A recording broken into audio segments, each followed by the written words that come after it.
How's it going, everyone? This is Benoit from AFS in the Americas. Wanted to make a video kind of walking through the Silk now that there's a dismountable one. We're obviously getting a lot of questions. What's the difference? What fuselage settings and setup represents the monobloc, and what are some of the advantages, disadvantages of the various setups. So figured we'd make a little video walking through it. First, is there a performance difference between the monobloc and the plane only that comes apart? And the short answer is yes. The monobloc definitely just feels a little smoother, a little glidier, a little more responsive. Just everything's a little bit better.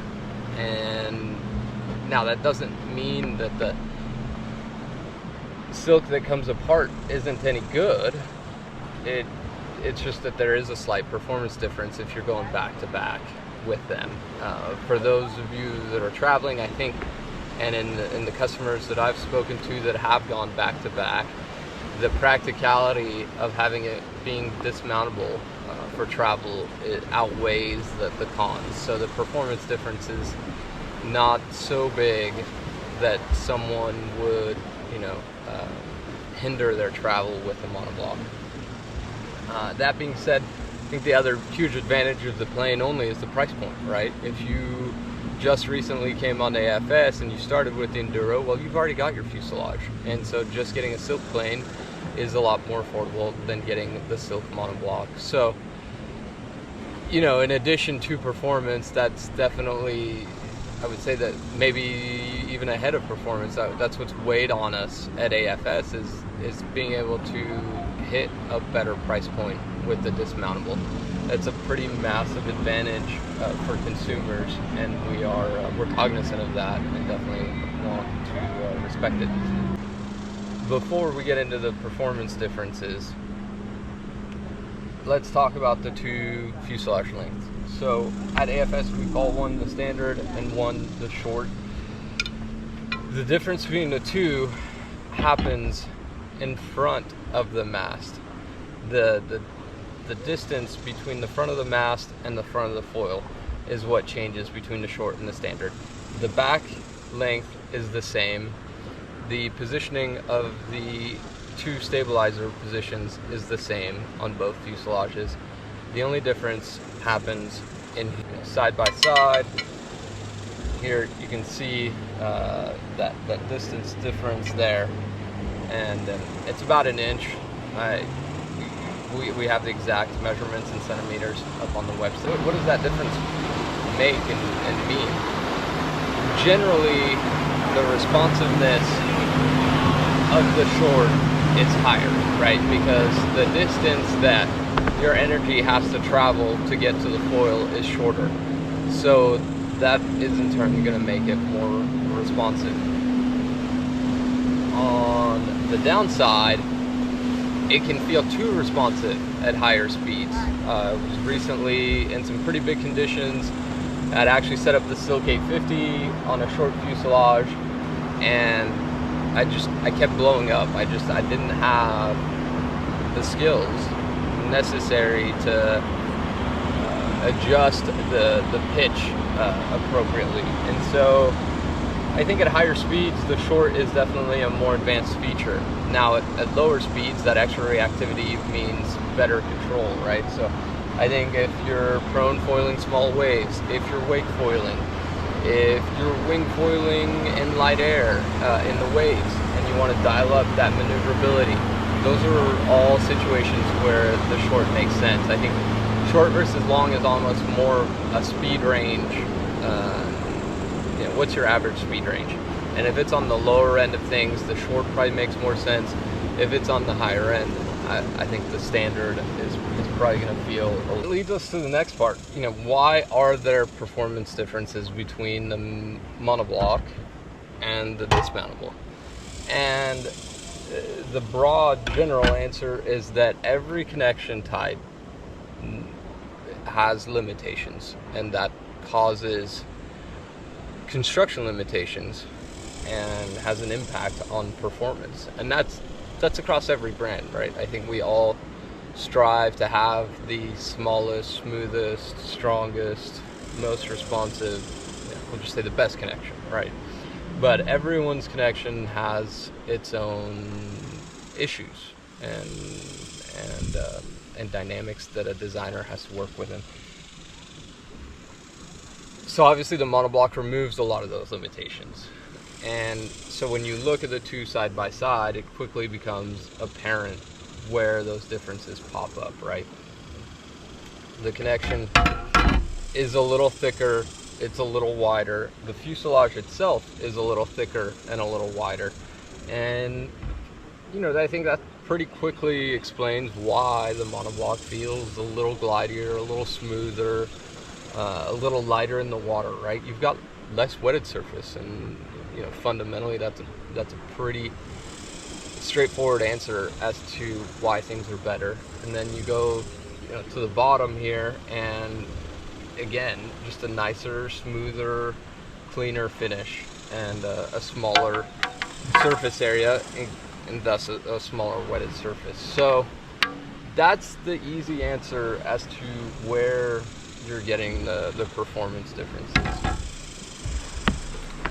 Moving from performance differences to what setup on the dismountable is equal to the monobloc, and that is the standard fuselage and the short position on the stabilizer for the 850, because the 850 monobloc only has one stabilizer position. So that stabilizer position is the equivalent approximately of the short position on either of the fuselages, but the standard fuselage replicates the distance we're going to have from the front of the mast to the front of the foil. So that's, I think the next part that's really interesting about the dismountable is the fact that you can tighten up this distance by going to the shorter fuselage. Like I said, I would really only recommend that for more advanced riders and or folks that are riding at slower speeds, right? Wake foiling, for example, it's great. I think probably some folks in the gorge might enjoy it, where the wind and the water are moving opposing each other, so that swell's moving pretty slow. But if you're bombing a Maliko run in Maui, for example, the standard position is probably going to feel a little more comfortable due to that added stability. So that's the quick and dirty on it. It's that simple. With the two stabilizer positions, that also gives you a lot of modularity. So basically, for folks who like to play with the settings and try out different settings, the dismountable could be an interesting option. But for those of you looking for a quick plug and play and that don't travel, the monobloc is great, right? Even if you have to take apart your setup but you never fly, it's just 2 bolts and you're off the mast, so that's nice and easy. Pretty straightforward. There's just one tail setting, so then it's just about picking which stabilizer you want to ride. And the Silk 850 remains like my go-to foil, right? Like if you told me you've got to pick one foil to do it all, from wake foil to wing foil and everything in between, the Silk 850 monobloc would be it for me. It's just such a fun foil, and the different stabilizer options can really change the characteristics. On one end you've got the Silk, whether it's the 132 or the 142 with the 850, they're really going to be super carvy, and then on the opposite end the new Ultraglide 41, which is going to speed everything up. It's going to improve the pumpability and improve the glide. And so for those folks that have maybe tried the Silk and you were like, it felt too slow, didn't feel like it pumped well enough, I definitely recommend giving it a shot with that Ultraglide, because that really dials up the speed and the glide. When it comes to the 1050 monobloc versus dismountable, it's the same story. standard fuselage gets you equal to the monobloc with the stabilizer in the shorter position. But again, you know, having the dismountable allows you to go with the short.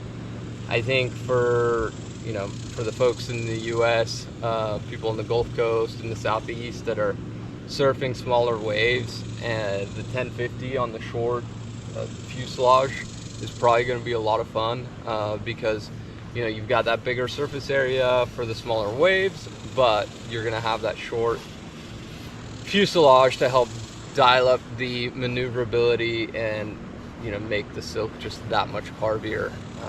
And since it's a slow moving, you know, mushy wave, it's going to work out really well, I think, that setting. So if y'all have any other questions, you know, feel free to drop them in the comments. If you're watching this on YouTube or Instagram for that matter, I guess there's comments there. We're happy to answer any questions. Reach out to any of, you know, your favorite dealers. We're in all of the major geographies at this point, and, you know, pretty good dealer coverage throughout the country. And we're very fortunate that a lot of those dealers have demos too, so definitely reach out to them or reach out to us if you want to find out if there's a dealer near you that's got some demos that you can try. And yeah, happy to help. You know, I think we're firm believers that being able to try the gear before you buy is great, and so we want to try to help you be able to do that, and that way you don't have to make a blind purchase within the possibilities. It's not always possible to have that option for y'all, but thanks for watching, and look forward to seeing y'all out on the water. Have a good evening.